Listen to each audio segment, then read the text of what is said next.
চট্টগ্রামের আনোয়ারা উপজেলায় গভীর রাতে গোয়ালঘরের দরজা ভেঙে 4টি গরু চুরির অভিযোগ উঠেছে। শনিবার 8 আগস্ট দিবাগত রাতে উপজেলার বারখাইন ইউনিয়নের উত্তর হাজীগাঁও গ্রামে এই ঘটনা ঘটে। ভুক্তভোগী রাশেদুল আলম উত্তর হাজীগাঁও এলাকার নুরুজ্জামান সওদাগরের বাড়ির বাসিন্দা।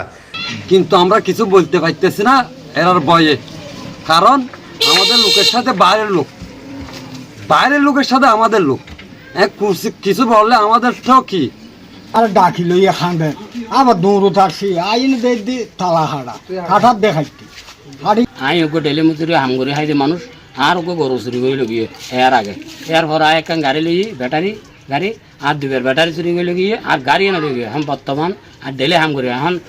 তার দাবি, চুরি যাওয়া 4টি গরুর আনুমানিক মূল্য 3,95,000 টাকা। রাশেদুল আলম বলেন, রাত 1টার দিকে পরিবারের সবাই ঘুমিয়ে পড়েন। ভোরে তার বাবা ফজরের নামাজ পড়তে উঠে দেখতে পান বাড়ির সামনের গেট বাইরে থেকে আটকানো। পরে পেছনের দরজা দিয়ে বের হয়ে গোয়াল ঘরে গিয়ে দেখা যায় দরজা ভেঙে 4টি গরু নিয়ে গেছে চোরেরা।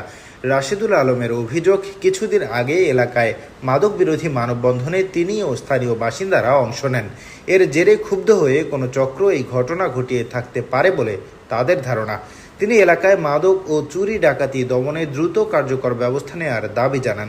এই ঘটনায় রাশেদুল আলম আনোয়ারা থানায় লিখিত অভিযোগ দিয়েছেন। নামাজের আগে যখন আমার বাবা নামাজ পড়তে উঠছে দেখে বাইরে হুক দেখে যে পেছনের দরজা দিয়ে বেরিয়ে গোয়ালঘরের দিকে গেছে, মানে ওনার কাছে সন্দেহ ঢুকছে, কারণ নিত্যদিনের ঘটনা হচ্ছে সেজন্য। তো হুক খুলে যখন গোয়ালঘরে গেছে, গোয়ালঘরে ঢুকে দেখতেছে একটা গরু নেই। আমার বাবা যখন চিৎকার করে উঠছে, আমি দরজা খুলে বেরোইছি, বেরিয়ে দেখতেছি একটা গরুও নেই। তো সম্ভব কিছু না, ওইটার ব্যাপারেও আমার হতে পারে, নাইলে আমি এতদিন ভালো ছিলাম, এতদিন কিছু করে নাই। এর ভিতরে এই 2 দিনের ভিতরে কেন এটা আমার ঘরে এই এটা করতে হলো। এই সাথে হয়তো সবাই বন্ধ থাকবে, হাত পা গুটিয়ে ঘরে বসে থাকবে, কেউ আর প্রতিবাদ করতে চাইলেও করবে না, কারণ নিজের নিরাপত্তা কে নিবে। আনোয়ারা থানার ভারপ্রাপ্ত কর্মকর্তা ওসি মোহাম্মদ জুনায়েদ চৌধুরী বলেন, গরু চুরির বিষয়ে একটি অভিযোগ পেয়েছি, বিষয়টি তদন্ত করে দেখা হচ্ছে।